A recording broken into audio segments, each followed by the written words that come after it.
Saudara, tertangkapnya Peggy Setiawan yang disebut polisi sebagai buron satu-satunya dan terakhir yang membuat kasus pembunuhan Vina di Cirebon makin rumit. Keterangan satu saksi dan saksi lain banyak yang bertolak belakang.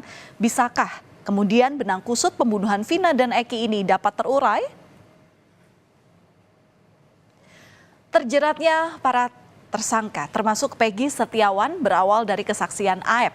Sebagai saksi kunci, Aep mengaku melihat Vina dan Eki diserang oleh kelompok remaja pada Agustus 2016 lalu. Aep mengaku mengenali para pelaku dan DPO karena mereka kerap nongkrong di sebuah rumah yang ada di dekat bengkel tempatnya bekerja. Warga yang tinggal di sekitaran lokasi kejadian pembunuhan Vina dan Eki ini membantah pernyataan Aep yang menyebut melihat ada warung tempat berkumpulnya anak-anak motor di depan tempat cucian mobil Aep bekerja di tahun 2016. Menurut warga, saat malam hari, lokasi di sekitar ini pun sepi. Saya juga perokok aktif. Itu tuh kalau malam saya nyari rokok juga agak susah. Warungnya sampingnya SMP 11 katanya, di sampingnya. Nggak ada. Ada kalau lihat di map di 2015 itu ada warung deso apa gitu tuh di depannya. Itu nggak ada. Itu ada siangnya tapi itu warung sekolah, anak-anak sekolah beli es, beli apa sama untuk pekerja bengkel. Kalau sore tutup jam 4 Pak, karena pada saat itu jangankan saat itu, sekarang pun itu masih sepi, Mas.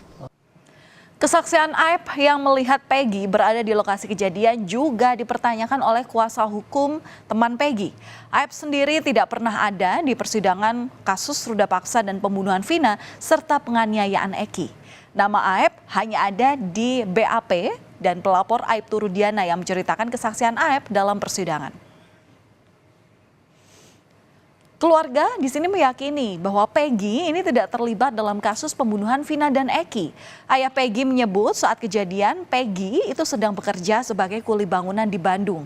Dan melalui kertas di sini saudara, ayah Peggy ingin menunjukkan ada catatan yang menjadi bukti pembayaran yang saat itu diterima Peggy dan kawan-kawannya termasuk pada Agustus silam. Teman-teman Peggy di sini pasang badan untuk membela temannya Peggy. Jumat 31 Mei 2024, 3 rekan kerja Peggy Suharsono atau Bondol, Ibnu, dan Suparman memberikan kesaksiannya terkait keberadaan Peggy saat terjadinya pembunuhan Vina dan Eki di Cirebon. Dalam kasus pembunuhan Vina dan Eki ini muncul juga nama Linda. Kalau Anda ingat saudara, nama Linda ini pertama kali muncul karena kabarnya kasus ini terungkap saat dirinya ini kesurupan yang kemudian diceritakan pula di dalam film. Linda ini juga akhirnya diperiksa oleh polisi di Mapolres Kota Cirebon, Jawa Barat.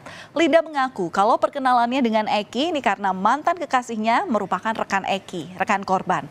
Saat kejadian, Linda bilang sedang berada di rumah saat terjadinya pembunuhan. Demi mendapat keadilan, kuasa hukum tersangka Peggy Setiawan berencana untuk mengajukan pra-peradilan. Kuasa hukum menilai penangkapan Peggy ini memiliki banyak kejanggalan. Menurut keluarga, Peggy bukanlah pria yang tinggal di desa Banjarwangunan seperti yang disangkakan oleh Polda Jawa Barat. Setelah Peggy tertangkap, polisi kemudian menghapus 2 daftar pencarian orang lainnya, yakni Andi dan juga Dani. Hal ini pun direspons oleh penasihat hukum keluarga Vina, Hotman Paris Hutapea. Hotman di sini bilang dari berbagai versi pembuktian dan fakta persidangan, seluruhnya menyebut masih ada 3 orang yang masuk dalam daftar pencarian. Dana ini tidak pernah mengalihkan tanggung jawab kepada 3 DPO. Biasanya kan orang mengatakan mengalihkan tanggung jawab, dia pelakunya bukan aku. Kalau mereka mengatakan kami lakukan perbuatan itu bersama-sama. Jadi ini perbuatan tidak pidana secara bersama-sama. Jadi kelihatan jelas tidak ada motivasi bagi mereka untuk lempar tanggung jawab. Kelihatan jelas dari awal. Sehingga kalaupun misalnya Polda Jabar belum berhasil menemukan 2 pelaku DPO ini, ya jangan dibilang tergesa-gesa fiktif dong. Ya, itu sama saja mau cepat-cepat menutup perkara ini gitu loh. Kasus Vina dan Eki yang tak kunjung tuntas membuat Presiden Joko Widodo angkat angkat bicara. Presiden Jokowi memerintahkan Kapolri Jenderal Listio Sigit Prabowo untuk mengusut tuntas kasus pembunuhan Vina dan Eki di Cirebon secara transparan tanpa ada yang ditutup-tutupi.